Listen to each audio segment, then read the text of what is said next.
Well, hello. Hey, on this Facebook live workshop, I'm going to talk about the title of this, Making Clubbers Mind Without Losing Yours. And so club discipline, management, classroom management, keeping behavior in your club kind of on track. As we go, if you have questions, just post them on there. I can see your comments if you post questions or comments, and I can address those. Just before we get started, what is club discipline and what it is not? It is not heavy-handed, not negative, not who can yell the loudest. It's not an ugly thing. All club discipline is setting expectations for what you expect from your clubbers, finding a way to reward positive, and then having a plan for how you're going to handle the negative. So it's not ugly. It's a very positive thing. And so if you stick to this, or if you use part of it or all of it, it's very effective. So here's why you should do this. Is number one, protect your kids. Definitely church should be a safe place for kids.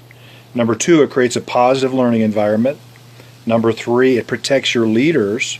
And what I mean by that is that your leaders don't come there. They come there to disciple kids. They don't come there to get abused or harassed or having a hard time. Actually, what's going to happen is if you have good club discipline and your clubbers are well behaved and well mannered, that's going to help your recruiting. So, if somebody comes in and watches your club and there's kids running all over the place and they're going crazy, and then you say, hey, would you like to help us with that? And most people are going to say, no, we're busy. We've got a Bible study that night. We're just so busy. However, if they see well-mannered kids, positive learning environment, kids are being discipled, good solid prayer time, then that's going to help your recruiting. So those are the reasons why. That's kind of what it is, what it's not. So I'm going to give you 4 tools, and then I'm going to give you the tools, and then we'll explain how to put it all together in different segments of the club. So first tool is you need to have a set of rules. We call this Awana rules or Sparky rules, whatever you want, and you can have your own rules, but these are the rules that we use. Number one rule is you need to listen when a leader's talking. The second rule is you need to keep your hands and your feet to yourself. And the third rule is if you want to talk, you need to raise your hand. So those are the rules. That's the expectations. That's what we're going to... That's the measuring stick that we're going to talk to the kids about. So that's the first rule. The second rule is the 5 count. And the 5 count is used for group discipline. And I think most of the clubs we serve are using the 5 count. And basically, if you're in a group and you want to get the group's attention, raise your hand. 1, 2, 3, 4, 5. You don't need to yell it, but you don't want to be quiet. You want to make sure it's loud enough where everybody can hear. Cover all 5 numbers. Some clubs I work with, 1, 2, 3, 4, 5. Some 5, 4, 3, 2, 1. It all works. And then when you get to 5 or when you get to 1, depending on how you use it, there's a certain expectation of where the kids are supposed to be. Either they're paying attention to you, they're standing on the line where they're supposed to be, they're sitting in a chair where they're supposed to be, but that's how you manage group discipline. The third tool is you use 3 count, and that's used for individual discipline. So the way the 3 count works, so you talk to the kids, you explain the rules, and if they break one of the rules, you give them a warning. So, hey, Billy, you didn't follow the rules. Here's that's your 1. We give them a warning. The second time, if in that same club night they break one of the rules again, hey Billy, you're still not obeying the rules. Hey, that's a 2. And then at 2, they need to talk to either the club director, the commander, the pastor, somebody in authority to kind of let them know, hey, we're getting a little more serious, and can you follow these rules? And if you want to be here, you need to follow the rules. And then if they get to a 3 in that night, they are removed from club. We call their parents. We have them take the rest of the night off and then miss 1 week of club. And so And then in between there, we call the parents, have a meeting, explain to the parents, here are the rules. They need to listen when their leader's talking, keep their hands and their feet to yourself. And they weren't doing that. They weren't doing one of the 3 rules. And it's not like there's going to be a certain measure of grace, but if they're constantly not listening, that's one of the rules you can talk to the parents about, hey, they're not following this rule. If they want to be here, they have to listen when a leader's talking, or they have to, keep their hands and their feet to themselves. So that's the 3rd rule. Now, the 4th rule is positive points. So you give points for anything you want the kids to do, positive points. So that you can give points for bring a friend. You can give them points for winning a game. You can give them points for sections completed. You can give them points for cheering their team. You can give them points for cheering the other team. You can give them points for answering questions at large group. Good behavior. You can give them points for sitting when they're at game time, sitting on the line. And basically, you're giving with that positive points. That's a tool to help you reward the kids for what you're doing. You set that expectation, that's the reward for them doing what you ask them to do. And need to keep track. Now, some clubs might not use positive points. They might use Awana shares or a combination of the 2. Some kind of positive reinforcement for the things that you want them to do. A couple tips related to these tools. Number 1, weight the points appropriately. And so what I mean by that, you don't want to give them 100 points for winning a game, but 25 points for passing a section, because obviously the sections are more important than winning a game. So that's the first rule. So you want to weight the points correctly.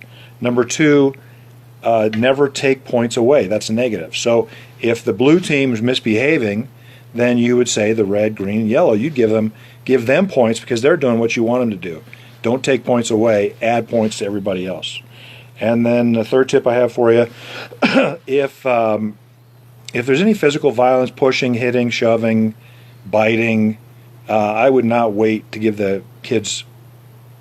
I would not, as it relates to the 3 count, that goes to an automatic 3. So in other words, if they bite somebody or hit somebody, then hey, that's an automatic 3. So those are some of the tips. So now how does that go together? So you're at opening ceremony, and the kids are standing there, and here's what we do. We say, hey, it's great to see you guys. We're going to have a fun night at Awana. We're going to play some games. We're going to learn about Jesus. But I just want to tell you, there's some rules, and if you want to be here, these are the rules you need to follow. So the rules are, number 1, you need to listen when a leader's talking.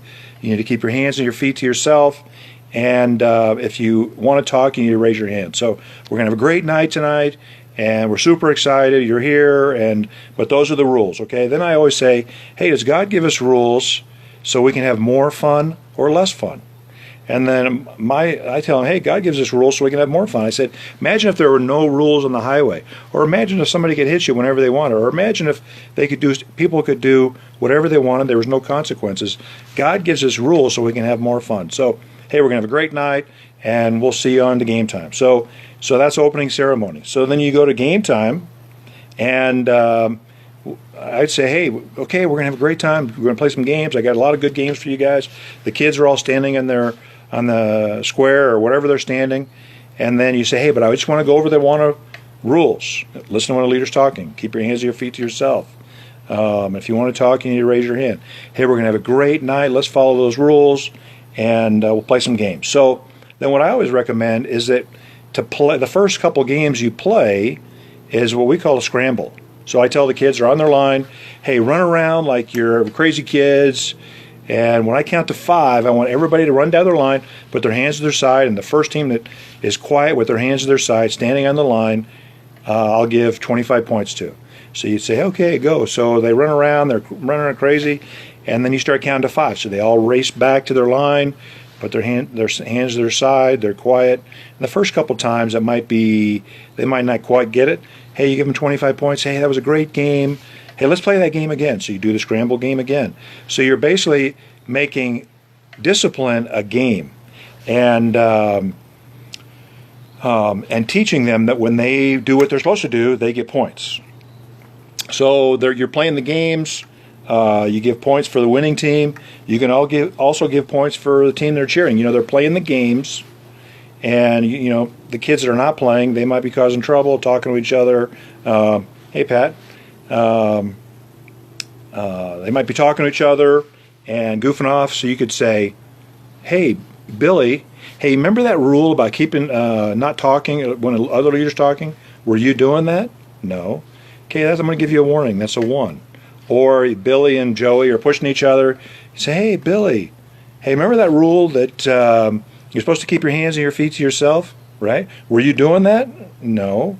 Hey, that's a warning for you." So that's a 1. So you make, and it's really a simple, easy thing. I mean, I used to wait till the hair on the back of my neck was standing up before I'd start giving numbers. Now, it's not just totally heavy-handed, and there's some grace, but that gives you a tool for discipline. Okay, so you play the games. You give them points for winning games. What if you give them points if they're cheering their team? What if you give them points for cheering the other team? What if you give them points? You say, "Hey, we're going to play this run around the circle game, but I want to give 50 points for the winning team, but any team that's sitting on their line with their hands in their lap, quiet for the whole race, I'm going to give you guys 25 points."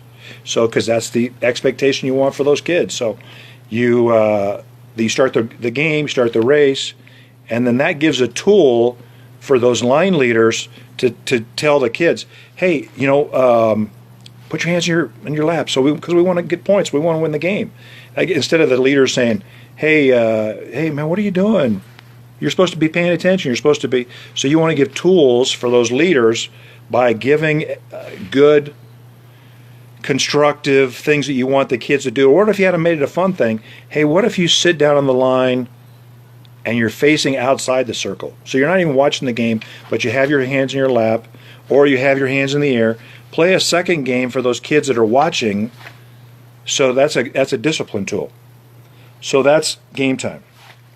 So you play the games. Another tip: you explain a game. You have whatever. You play 2 or 3 rounds, depending on how many kids you have, and then the game time starts to get rowdier and rowdier. So then you do the 5 count.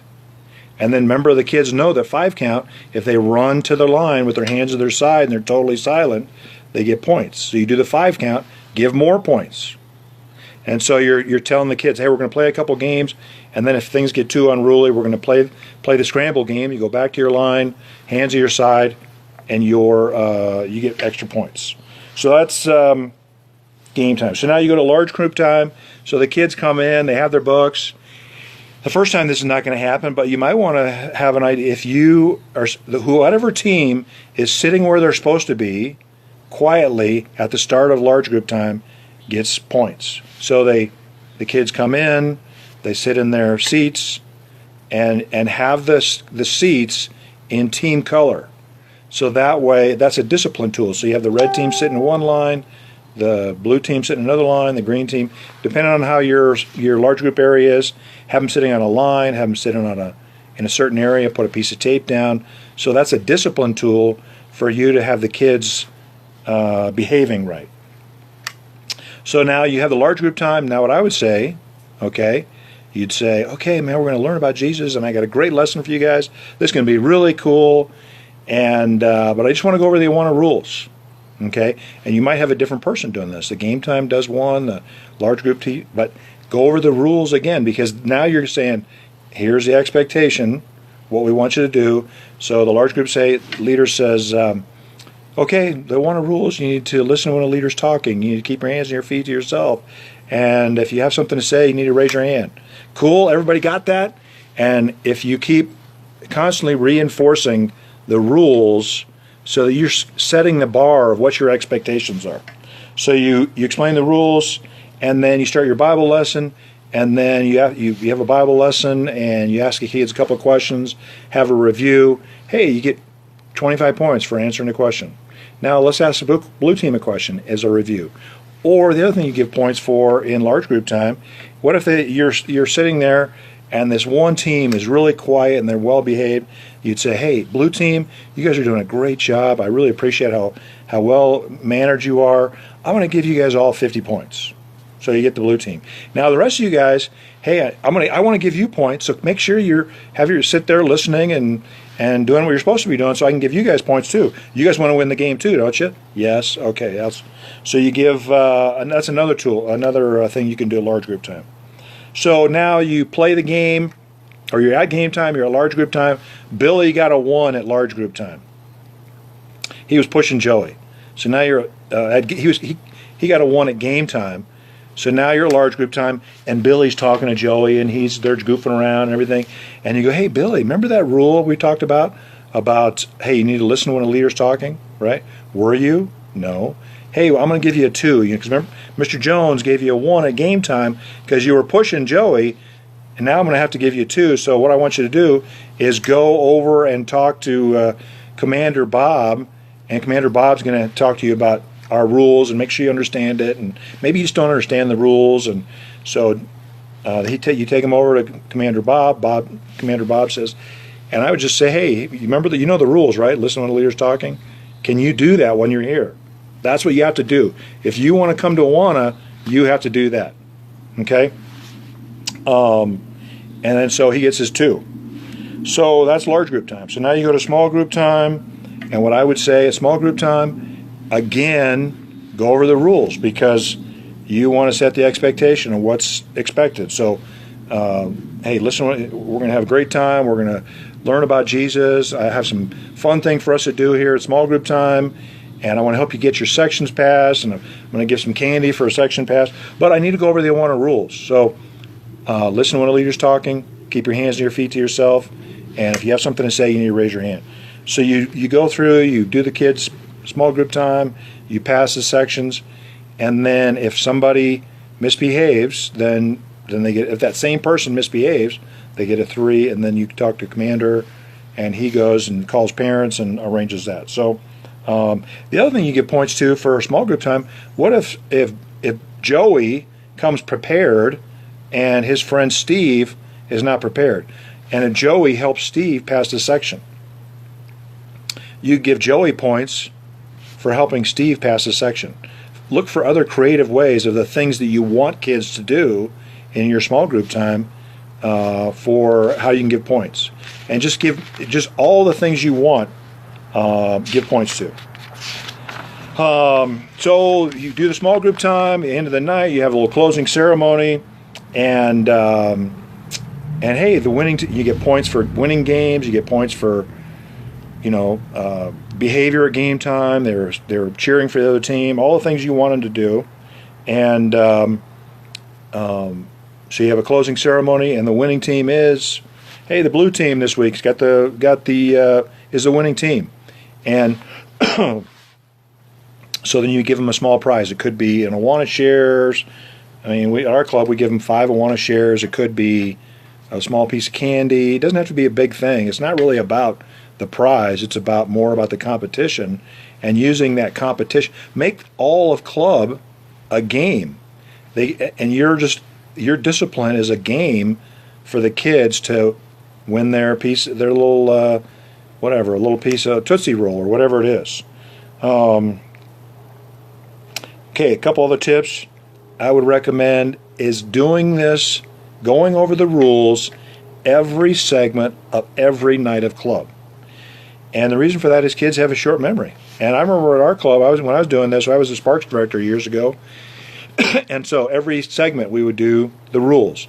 And about 3/4 of the way through the year, I thought, these kids have got to know these rules by now. So I'd say, hey, do you guys anybody remember what the Awana rules were? Silence. Nobody remembered the rules. And so when you say those rules, when you reinforce, you're reinforcing the expectation of what you want from these kids. So go over the rules every night, every segment of every night, assuming you're having any kind of discipline issues at all. You're going to need to find some kind of secretary or somebody to keep track of that. You can just do it the club director can do it on their phone. There's a lot of things you can do. So I hope that helps. Again, if you have any questions, this is really an easy thing. It's a simple thing. It makes club a very positive experience. It'll draw people in, draw leaders in, because they want to be in an environment where they're discipling kids. Not, I mean, we always say, hey, we don't want babysitters. We don't want to have a babysitting service. Well, then make sure kids have proper discipline, and you've done that, so that there can be the club can be a good experience for everybody. So if you have any questions, send me an email. If you like this kind of training, you can comment on the Facebook Live page. And hey, thanks again for all you're doing. And just a reminder that what you do on club night is eternal. And so undoubtedly there are children in heaven because of what you're doing at club. So thanks again, and we'll see y'all soon.